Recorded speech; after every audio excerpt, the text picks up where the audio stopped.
العلم on line academy Bareilly شریف میں آپ کا خیر مقدم ہے۔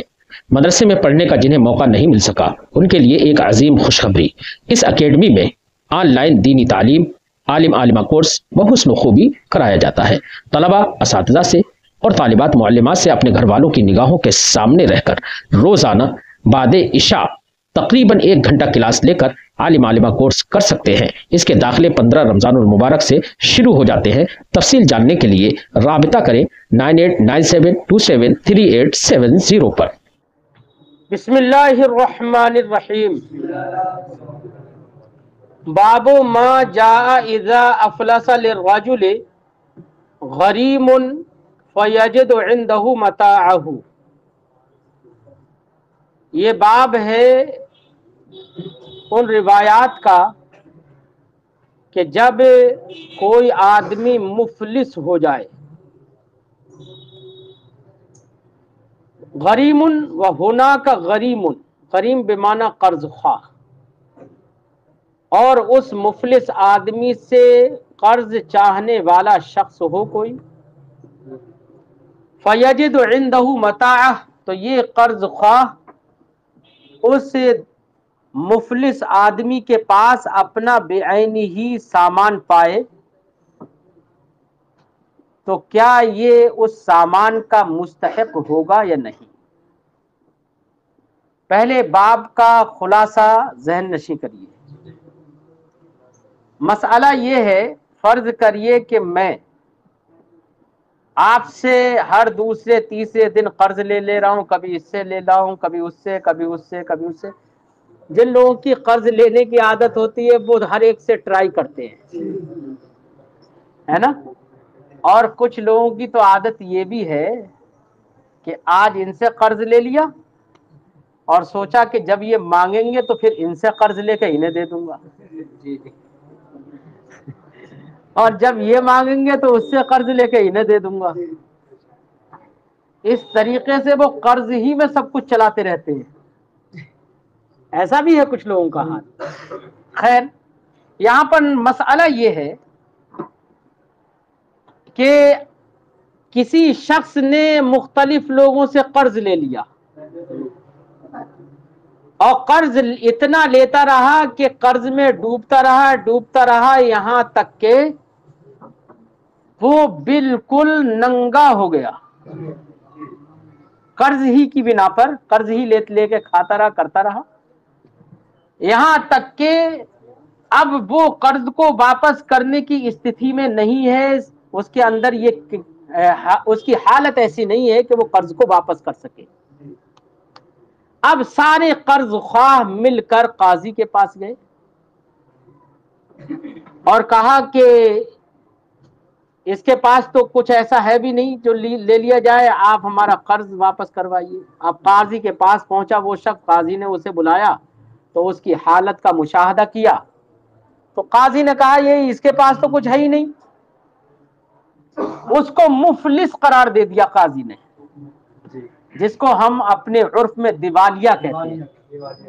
وہ شخص اس شخص کو دیوالیہ قرار دیا، اب تو کچھ ہے نہیں۔ اب اس کے جو ضرورت کا، قاضی حکم دے گا کہ ضرورت کا جو سامان ہے، حاجتوں میں جو استعمال ہو رہا ہے، ان ضرورتوں کو چھوڑ کر باقی اس کا مال و متاع بیچ دیا جائے اور اس سے قرض خواہوں کا قرض ادا کیا جائے، اور جتنا باقی رہ جائے تو جب اس کے پاس مال آتا رہے وہ دھیرے دھیرے کر کے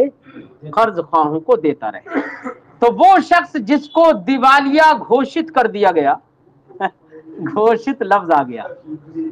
دیوالیہ قرار دیا گیا جسے ہے، تو ایسے شخص کو قرض خواہ بہت سارے ہیں۔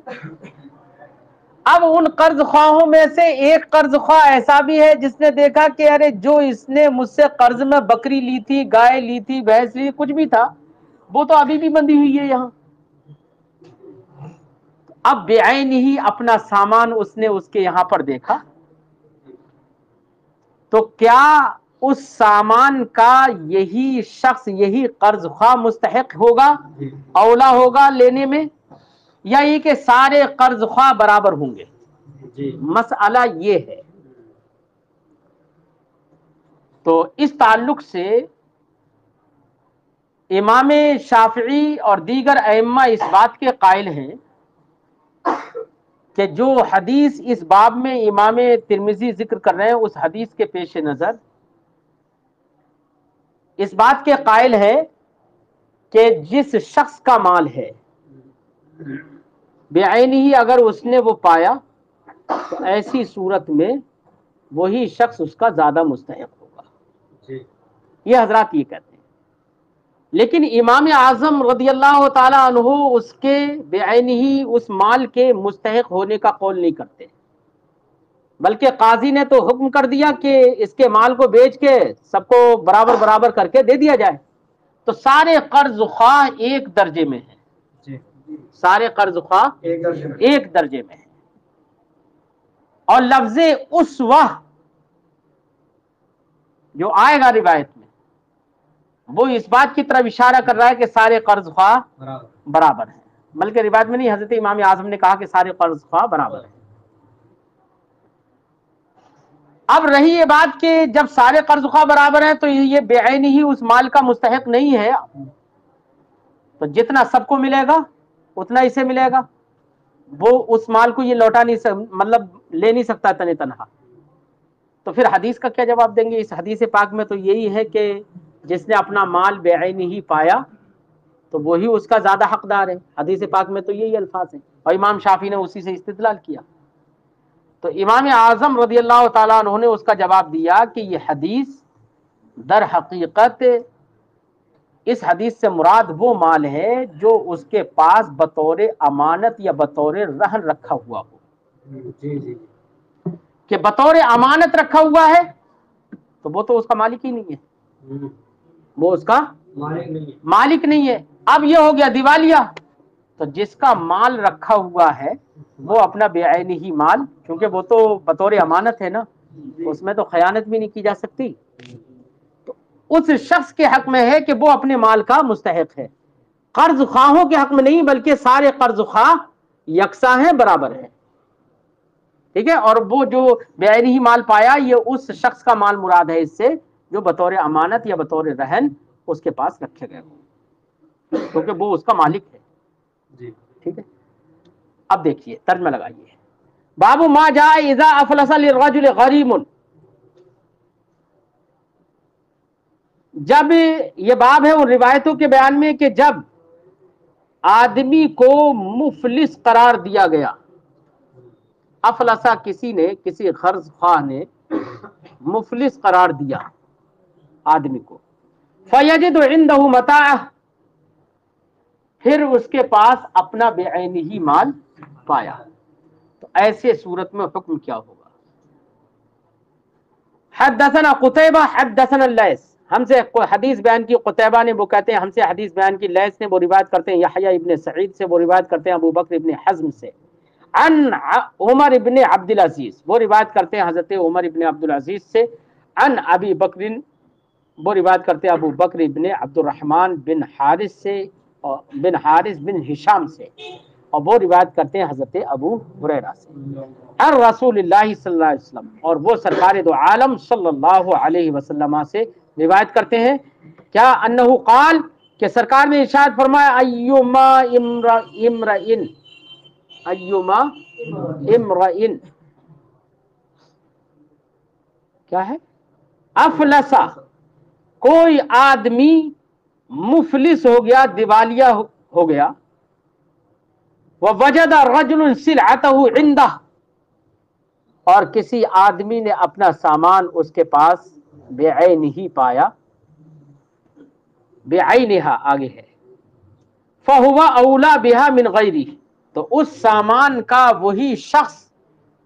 زیادہ مستحق ہے غیر کی بنسبت، کوئی دوسرا آدمی اس کا مستحق نہیں. تو یہاں پر فہو اولا بہا، اور اس میں یہ بھی ہے فوجد رجل سلعته، اپنا سامان پایا. بیٹا اگر آپ نے قرض کے طور پر کسی کو دے دیا، جو بھی سامان قرض بطور دیا، تو قرض بطور دینے کا مطلب یہ نہیں ہوتا ہے کہ بے عینی ہی وہ چیز آدمی واپس کرے، وہ استعمال کرے گا، استعمال کرنے کے بعد اس کی قیمت یا اس کا مثل اگر بازار میں وہ دیتا ہے عام طور سے قرض میں، تو یہ تو ہوتا ہے نا۔ اور یہاں پر سلعہ کی ضمیر کی جانب سلعہ کی اضافت، امام اعظم نے فرمایا کہ یہ اضافت یہ بتا رہی ہے، کیونکہ قرض لینے کے بعد قرض والا جو ہے جس نے قرض لیا وہ اس شے کا مالک ہو جاتا ہے، اور یہاں پر اس کی اضافت اس کی جانب کی جا رہی ہے کہ اپنا مال پایا، اس کی جانب اضافت یہ بتا رہی ہے کہ یہ مالک ہے، اور اس کی ملکیت کا ثبوت تبھی ہوگا جبکہ یہ بطور رہن یا بطور امانت ہو۔ اس لیے امام اعظم رضی اللہ تعالیٰ عنہ نے استدلال اس بات پر کیا کہ سارے قرض خواہ برابر رہیں گے، اور یہ شخص اس مال کے لینے میں تنہا یہ متعین اور اس کے لیے مستحق نہیں ہوگا۔ وفی الباب عن سمرہ، اس باب میں سمرہ ابن عمر سے حدیث موجود ہے، کہہ رہے ہیں حدیث ابی ہریرہ حدیث حسن صحیح، حضرت ابو ہریرہ کی حدیث جو ہم نے یہاں ذکر کی وہ حدیث حسن صحیح ہے، والعمل علی ھذا عند بعض اہل العلم، اور اسی پر بعض اہل علم کے نزدیک عمل ہے، وہ ہوا قول الشافعی، یہی قول امام شافعی کا، امام احمد کا، امام اسحاق کا۔ وقال بعض اہل العلم، اور بعض اہل علم نے کہا ہوا اسوۃ الغرماء، کہ یہ شخص تمام قرض خواہوں کے برابر ہے، یکساں ہے۔ وہو قول اہل الکوفہ، یہی قول ہے اہل کوفہ کا، امام اعظم اور دیگر فقہا کا۔ باب ما جاء فی النہی للمسلم ان یدفع الی الذمی الخمر یبیعها له، یہ باب ہے ان روایتوں کے بیان میں جو مسلمان کو اس بات سے روکنے کے سلسلے میں آئی ہیں کہ وہ ذمی کو شراب دے تاکہ وہ اس کے لیے بیچے۔ مسئلہ یہ ہے باب کا کہ دیکھیے مسلمان کے حق میں شراب مال نہیں ہے، مسلمان کے حق میں شراب مال نہیں ہے، جب مال نہیں ہے تو اس سے انتفاع نہیں کر سکتا، نہ بیچ سکتا، نہ خرید سکتا، اور نہ ہی بکوا سکتا ہے۔ اب اتفاق سے کسی کے پاس شراب، ذریعہ کیا تھا وہ تو وہ جانے، کسی کے پاس شراب ملی، اس کے پاس اپنے گھر میں یا کسی شراب اس کو ملی، تو کیا وہ شراب مال تو ہے نہیں؟ تمام ائمہ کا قول ہے کہ مال نہیں ہے، تو مسلمان اس سے انتفاع تو کر نہیں سکتا، اسے نہ پی سکتا، نہ کھا سکتا، کچھ نہیں کر سکتا۔ تو اب سوال یہ ہے کہ کیا اس شراب کو پھینک دینا یہ ضروری ہے، یا یہ کہ کسی ذمی کو دے کے اسے بکوا دے، یا پھینک دینا ہی ضروری ہے، یا یہ کہ اس سے نفع حاصل کر لے، مثلا شراب کو سرکہ بنا لے، ایسا بھی تو ہو سکتا ہے بھئی، جب تک شراب ہے، جب تک وہ ہمارے حق میں مال نہیں ہے، لیکن شراب کی حقیقت ہی بدل جائے، سرکہ بن جائے، تب تو حقیقت بدلنے سے تو حکم بدل جائے گا نا۔ ارے حقیقت بدلنے سے حکم بدل جاتا ہے، تب تو مال بن جائے گی نا وہ چیز۔ تو کیا ایسی صورت میں اگر کسی پاس شراب ہے، نفع تو حاصل اس سے نہیں کر پائے گا، تو کیا اسے پھینک دے یا اس سے سرکہ وغیرہ بھی اپنے لیے بنوا سکتا ہے یا بنا سکتا ہے؟ یہ مسئلہ ہے، یہاں پر امام ترمذی جو حدیث کو لے کر آ رہے ہیں اس مسئلے کو بیان کر رہے ہیں یہاں پر۔ تو اس تعلق سے امام شافعی رحمت اللہ تعالی علیہ اور دیگر ائمہ نے تو حدیث کے پیش نظر، حدیث پاک میں ہے پھینک دو، بہا دو اسے، تو سرکار نے بہانے کا حکم دیا اور کوئی دوسرا حکم نہیں دیا۔ ائمہ ثلاثہ تو اس بات کے قائل ہیں کہ شراب اگر ہے تو مسلمان کو ضروری ہے کہ وہ بہا دے، اس کو استعمال میں کسی بھی طریقے سے اس سے نفع حاصل نہیں کرے گا۔ یہ ائمہ ثلاثہ کا قول ہے، اور باب میں جو ذکر کردہ حدیث ہے اس حدیث کے اسی حدیث سے استدلال کر لیا، ٹھیک ہے۔ لیکن امام اعظم رضی اللہ تعالی عنہ فرماتے ہیں کہ اس شراب کا سرکہ بنانا جائز ہے، شراب کا سرکہ بنانا، پھینکنا یہ ضروری نہیں ہے، سرکہ بنا کے استعمال کرنا چاہے تو کر سکتا ہے۔ دلیل وہ حدیث پاک ہے جس حدیث پاک میں نبی کریم نے ارشاد فرمایا خیر الخل خل الخمر، سرکار نے فرمایا سب سے بہتر سرکہ شراب کا سرکہ ہے، تو خل الخمر فرمایا، پہلے شراب بنتی ہے، نشہ آور ہوتی ہے، پھر اس میں مزید کچھ ایسی چیزیں پیدا ہوتی ہیں جس کی وجہ سے وہ شراب نشہ آور نہیں رہتی پھر، اور اس کے بعد اس کی حقیقت بدل جاتی ہے اور وہ سرکہ بن جاتی ہے۔ تو سرکار نے فرمایا خیر الخل خل الخمر، سب سے بہتر سرکہ شراب کا سرکہ ہے۔ اگر شراب کا سرکہ جائز نہیں ہوتا، بنانا جائز نہیں ہوتا، تو سرکار یہ نہیں فرماتی۔ اس لیے امام اعظم نے اس سے استدلال کیا اور کہا کہ پھینکے گا نہیں، بہانا ضروری نہیں ہے، بلکہ وہ سرکہ بنا سکتا ہے، حقیقت بدلنے سے حکم بدل جائے گا۔ اب اس کے حق میں وہ جب سرکہ بن گیا تو اب اس کے حق میں وہ شراب تو رہی نہیں، وہ تو سرکہ ہے، اب نام بھی بدل گیا، حقیقت بدل گئی تو حکم بھی بدل جائے گا، ٹھیک ہے۔ یہ امام اعظم نے استدلال فرمایا، اور جو حدیث باب ہے جس سے امام شافعی وغیرہ نے استدلال کیا، اس حدیث کا جواب یہ دیا کہ یہ حدیث ابتدائے اسلام پر محمول ہے، کیونکہ ابتدائے اسلام میں شراب سے پورے طور سے دوری اختیار کرنے کا حکم دیا گیا تھا اور سختی برتی گئی تھی، کیونکہ پہلے لوگ شراب پیتے تھے، تو ابتدا میں جب شراب حرام ہوئی تو اس وقت لوگوں کو وہ برتن استعمال کرنے سے بھی روک دیا گیا تھا جن برتنوں میں شراب رکھی جاتی تھی۔ پھر بعد میں یہ حکم ختم ہو گیا، یہ شدت ختم ہو گئی، کیونکہ لوگوں کا زمانہ بڑھتا گیا، تو اب شروع میں تو اگر اجازت ہوتی نا تو کچھ لوگ اسی کے ہی وجہ سے ہی شراب کے قریب پہنچ جاتے، تو اس لیے پورے طور سے سختی برتی گئی تھی۔ تو یہ حدیث پاک ابتدائی اسلام پر محمول ہے اور پھر یہ حکم منسوخ ہو گیا، ٹھیک ہے۔ یہ جواب دیا ہے، ترجمہ لگاتے ہیں آپ۔ باب ما جاء فی النہی للمسلم، یہ باب ہے ان روایتوں کے بیان میں جو مسلمان کو روکنے کے سلسلے میں آئی ہیں اس بات سے ان يدفع الى الذمی الخمر، کہ ذمی کے حوالے خمر کرے، یبیعها له، کہ جو ذمی اس آدمی کے اس مسلمان کے لیے اس شراب کو بیچ دے۔ حدثنا، بیچے گا تب بھی تو نفع آئے گا۔ حدثنا علی بن خشرم، ہم سے حدیث بیان کی علی ابن خشرم نے، وہ کہتے ہیں ہم سے حدیث بیان کی عیسیٰ بن یونس نے، وہ روایت کرتے ہیں عن مجالد، یہی ہے نا، عن ابی الوداق، وہ روایت کرتے ہیں ابو الوداق سے، عن ابی سعید، وہ روایت کرتے ہیں ابو سعید سے، قال، انہوں نے کہا کان عندنا خمر، حضرت ابو سعید خدری رضی اللہ تعالیٰ عنہ کہتے ہیں ہمارے پاس شراب تھی، لیتیم، کس کی؟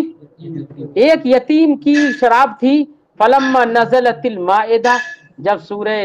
مائدہ شراب کی حرمت سے متعلق نازل ہو گئی، سألت رسول اللہ، تو دیکھو لما نزلت المائدہ ہی بتا رہا ہے کہ یہ ابتدائے جب حرمت خمر کا حکم نازل ہوا تب کا یہ واقعہ ہے، ٹھیک ہے۔ اب دیکھیے لما نزلت، فرماتے ہیں کہ فلما نزلت المائدہ، جب سورہ مائدہ نازل ہوئی، سألت رسول اللہ صلی اللہ علیہ وسلم عنہ، تو میں نے سرکار سے اس شراب کے بارے میں سوال کیا، وقلت، تو میں نے کہا انہ لیتیم، یا رسول اللہ یہ ایک یتیم کی ہے، قال احریقوہ، سرکار نے فرمایا اس کو پھینک دو، انڈیل دو، بہا دو۔ وفی الباب عن انس بن مالک، اس باب میں انس بن مالک سے روایت ہے، حدیث ابی سعید حدیث حسن، حضرت ابو سعید کی حدیث جو ہم نے ذکر کی ہے وہ حدیث حسن ہے، وقد روی من غیر وجہ عن النبی صلی اللہ علیہ وسلم، اسی حدیث کی روایت اسی طرح مختلف طرق سے اس حدیث کی روایت کی گئی ہے نبی کریم صلی اللہ علیہ وسلم سے۔ وقال بهذا بعض اہل العلم، بعض اہل علم نے اسی کا ہی قول کیا کہ پھینکی جائے گی، بہا دی جائے گی۔ وکرہ، اور انہوں نے حرام قرار دیا، مکروہ تحریمی قرار دیا، کرہ سے مراد حرام۔ ان یتخذ الخمر خلا، انہوں نے اس بات کو حرام قرار دیا کہ شراب کو سرکہ بنایا جائے۔ وانما کرہ من ذلک، کہاں گیا، یہی ہے نا، واللہ اعلم، اور اللہ زیادہ بہتر جانتا ہے اس بات کو، یعنی شراب کو سرکہ بنانا مکروہ قرار دیا گیا، اور اللہ زیادہ بہتر جانتا ہے۔ واللہ اعلم یہ بیچ میں جملہ دعائیہ سمجھ لیجئے کہ اللہ ہی زیادہ جانتا ہے، علم کو اللہ کے حوالے کرنا ہے بیچ میں، ورنہ تو اس کا تعلق من انما کرہ من ذالک کا تعلق آگے سے ان یکون المسلم سے۔